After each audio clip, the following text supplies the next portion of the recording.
Welcome to On Top of PR with Jason Mudd, presented by Review Maxer. Hello and welcome to On Top of PR. I'm your host, Jason Mudd with Axia Public Relations. And today we're joined by Kim Ades. She is the founder of Frame of Mind Coaching and co-founder of the Journal That Talks Back. She's a pioneer in leadership coaching and thought mastery. She uses her unique philosophy and direct coaching style to help leaders identify their blind spots and to learn to direct their thinking to achieve extraordinary results. Kim, welcome to On Top of PR. Thank you so much. I'm really happy to be here and looking forward to this conversation. Thank you, Kim. I'm glad to be here and glad you're here too. And today we really want to focus on how to recruit and retain young PR professionals at our organizations.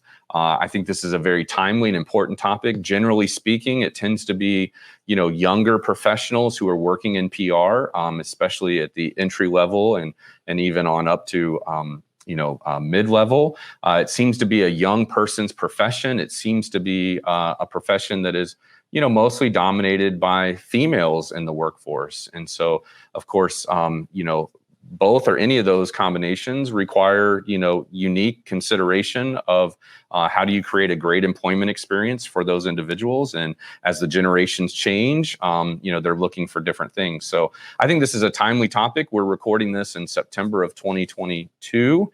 And right now, it's still hard to find people, and especially hard to retain the people you find. Kim, does that sound like a good topic for today? I love that topic. It's Okay, one of my favorite topics ever. Okay, perfect. Well, would you like to start us off by just kind of giving some general advice, keeping in mind that our audience is public relations, corporate communications professionals that are working at a brand or a company who is looking obviously to build awareness in the marketplace through PR strategies and tactics, and would be, looking for ways to recruit and retain top talent at their organization? Yeah, let's start with this. I want to kind of go a little bit backwards and give you a little bit of my experience in terms of what I've been seeing recently. In as far as a year or 2 years ago, a lot of my clients were complaining that they were losing their top talent. And most of that top talent happened to be in the younger generation. I was hearing things like, hey, we had a meeting, we were sitting in a meeting, everything was going well, and one of our younger employees got up to go to the bathroom and never came back. I was hearing things like, we just hired an intern, super excited to have him join our team, and on the day that he was supposed to start, he never showed up. What happened? He broke up with his girlfriend. He was curled up at home in a ball and couldn't get himself to work. And so I was hearing a lot of stories like that, and they were not unusual. Like I'm telling you perhaps the extreme stories, but really they were very common. I was hearing them frequently. And I started to investigate what exactly is going on here. And I started to study the issue of retention. And I was looking at several sources of data. I was looking at the young generation, and I have access to a lot of them. I have 5 kids of my own who are all in the age range between 23 and 29. And they have a lot of friends, but I started to ask them a whole bunch of questions around, like, why aren't you staying in your jobs? What's stopping you from enjoying your position and staying over a long period of time? And I was also looking at the stats just out there, trying to understand what are the trends, what's going on. And then the third thing was I was hearing from these employers. And so I started to understand that young people are faced with a whole bunch of challenges that perhaps I wasn't faced with when I was young, or I saw them a lot differently. So they're getting a lot of data coming in at them. They're experiencing perhaps an overwhelm of information. Maybe it's from social media, maybe it's from their friends, maybe it's from the world at large. They're much more exposed than I was at their age to the news and to what's going on in the world. And so, from a physiological standpoint, it's hard to deal with. It's stressful. So their sensitivity to stress is a little bit higher, but so is their talent. Like there's no question that these people are significantly more talented than we were when we were that age. Like it's astonishing, actually. And so the question becomes like, why are these people leaving? And we notice that there are areas that are very, very important and specific, where they have a lack of satisfaction?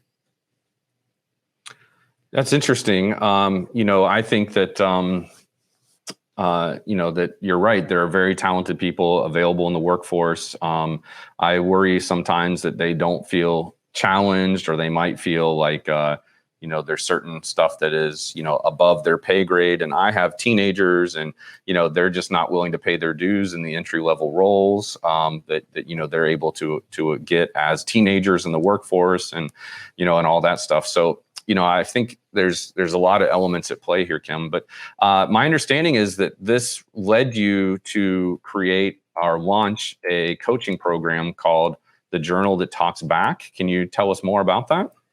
Absolutely. So again, going back, we've been coaching leaders, executives, entrepreneurs, like the highly driven population for the past 18 years.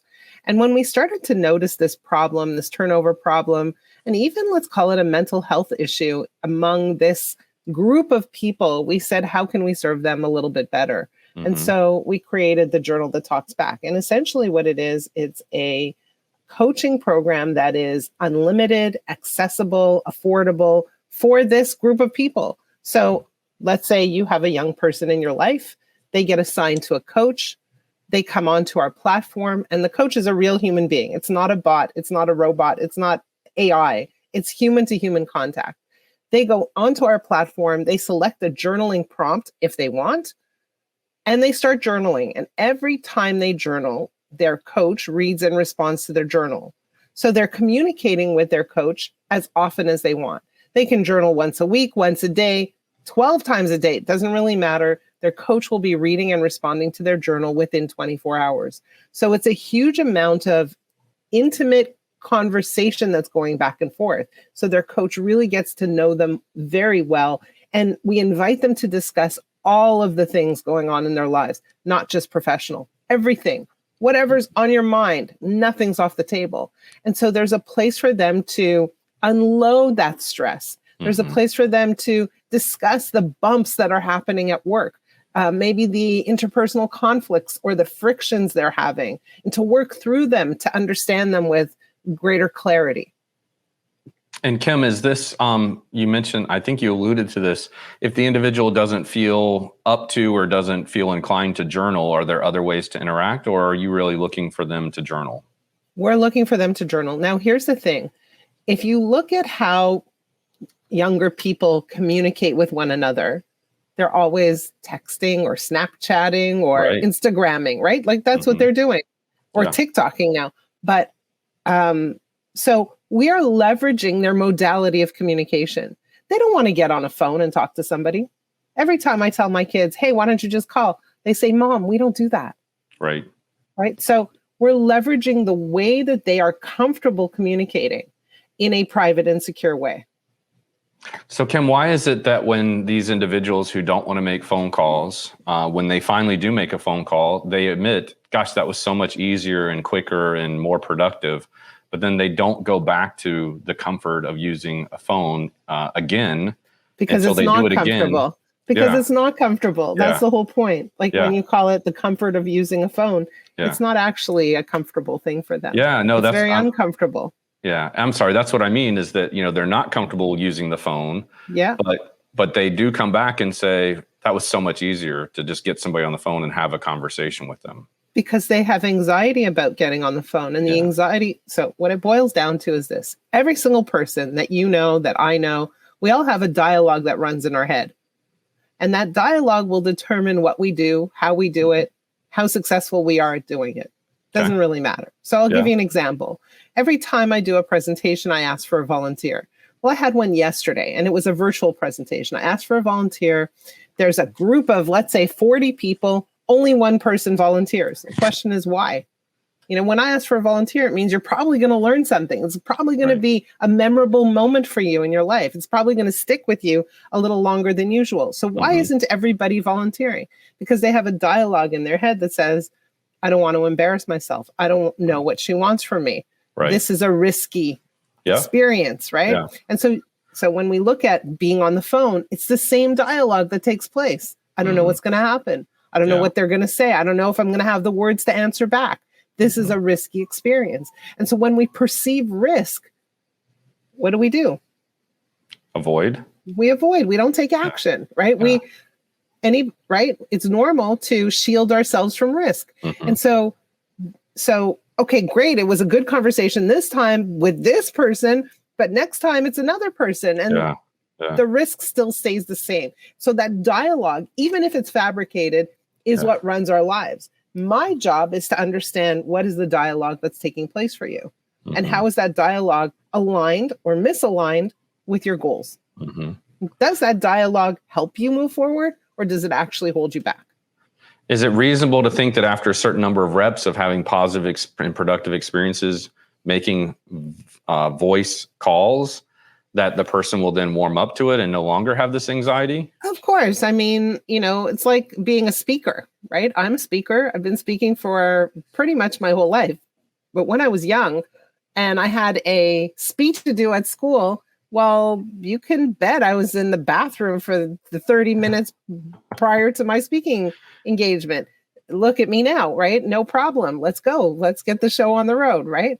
But of course, with exposure and experience, you lower your levels of anxiety, of course. Okay. So why the emphasis on journaling, Kim? Why is that important? And does it go beyond, the young professionals as you described them that you work with? Yeah, absolutely. So for me, journaling is a way to access the thoughts that are going on in your brain on all subjects. So I find that a lot of coaches never necessarily get enough data or know enough about their clients to coach them effectively. When we're reading someone's journal on an everyday basis, we're understanding how they think, how they respond, how they react across a variety of situations. So the data we're receiving is much, much higher. And that data allows us to start to pick up patterns of behavior, patterns of thought, beliefs they have. And that's extremely powerful. Gotcha. Okay. Well, that's very good. Kim, we're going to take a break now, and we're going to come back on the other side talking about, a little bit of, and I don't want to misquote, but, the myth of work-life balance, and also why empathy is not a good idea. So I'm looking forward to hearing your thoughts about that as we get a little bit more provocative on the second half. So those of you tuning in, stay with us. We'll be right back after this break. You're listening to On Top of PR with your host, Jason Mudd. Jason is a trusted advisor to some of America's most admired and fastest growing brands. He is the managing partner at Axia Public Relations, a PR agency that guides news, social, and web strategies for national companies. And now, back to the show. Welcome back to On Top of PR. I'm your host, Jason Mudd, and I'm joined with Kim. And Kim, we're going to talk about just a few more things as we're wrapping up here. And one of the things I wanted to get to is just the bottom line of why are people quitting and what do companies need to do to slow the turnover? Yeah. So let's talk a little bit about that. I look at it in terms of 4 buckets. What are the 4 things that a company needs to keep their eye on in order to increase their retention rates? So the first one is that a young person really looks at visibility to the future. What does that mean? They want to know what their career plan is. They want to know what's next. If I do all the things you tell me to do, will I get that promotion? Will I get the raise? Will I be able to move up through the organization? Is there a plan laid out for me? And is that plan clear? And are you guiding me to the next steps? And more importantly, are you keeping your promises? In other words, if I do what I say, will you actually bring me to the next place? Or will you delay? Will you, make it difficult for me? So that's number 1, visibility to the future. Number 2 is that young people, it really matters that what they do makes an impact. So they want to be able to contribute. They want their voice to be heard. They want to be part of a good community, right? So they want to be part of an environment where they are accepted, validated, and appreciated. They want their work to count in the grand scheme of what they're doing at work. And so noticing what they are doing, noticing their contribution is very, very important. When they are under noticed, then that's a problem for them. Number 3. And noticed doesn't always mean recognized, right? Meaning that I've learned that some people don't like to be publicly recognized for their work. That's a big turnoff, almost as bad as you were describing as picking up the phone or public speaking to them. That there are some personality types that want to be appreciated and recognized privately, but definitely not publicly. Yeah, I think a really good term is validation. So sometimes it's public, sometimes it's not, but they want to know they're on the right track. Right. They want to know that you're paying attention to their work. They want to know that you're appreciating their contribution. And that's so, so important. Okay, good. And what's the third bucket? The third bucket is that they really need a good leader. And what I've discovered is a lot of leaders don't have very, very basic coaching skills. And so what we want to do is we want to make sure leaders are equipped with those coaching skills. They know how to have those complicated or difficult conversations. They know how to bring a person from point A to point B in a positive manner. And they know how to build up their team, but also address issues that aren't working, right? So many leaders are put into a leadership position without really having the background or the skill set to coach their people effectively. So that becomes super important.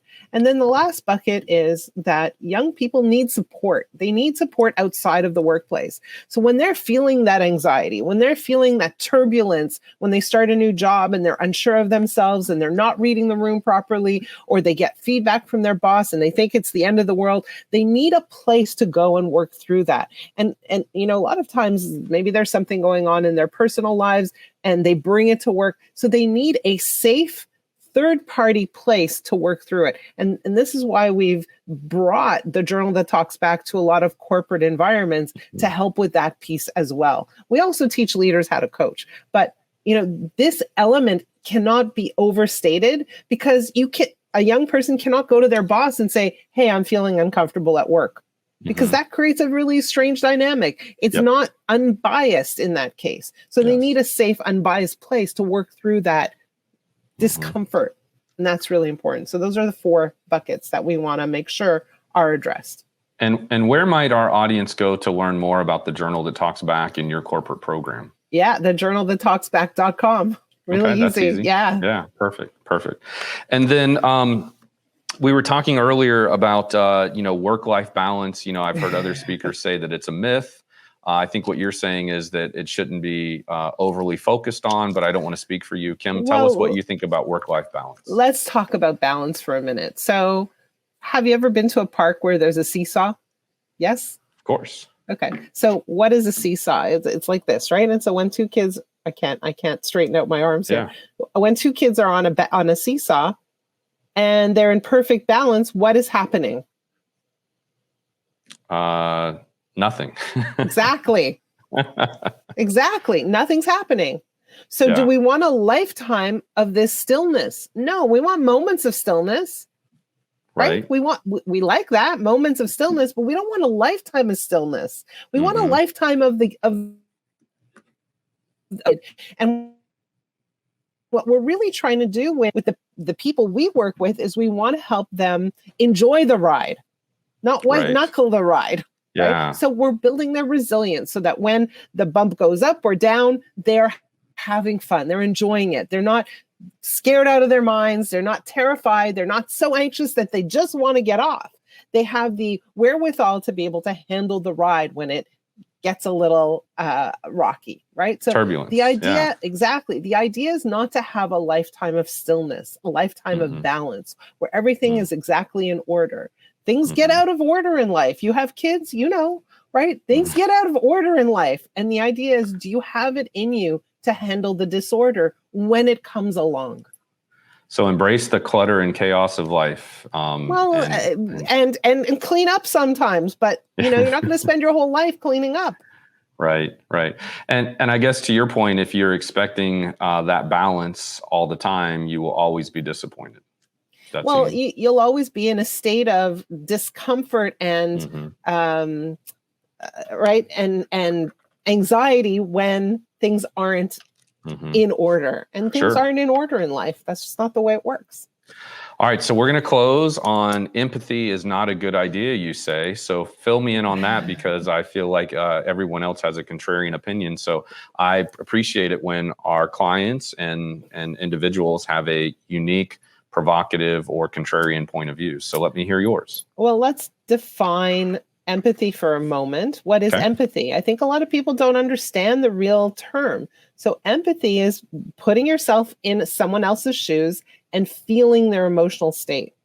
So empathy is not an action you take. Empathy is an emotion, right? Where you feel what somebody else feels. So now let's back up. Let's say I'm walking by and I see someone drowning in a pool. How are they feeling? Panicked, desperate, breathless, hopeless, whatever all those words are. And if suddenly I am empathetic, then I feel those feelings.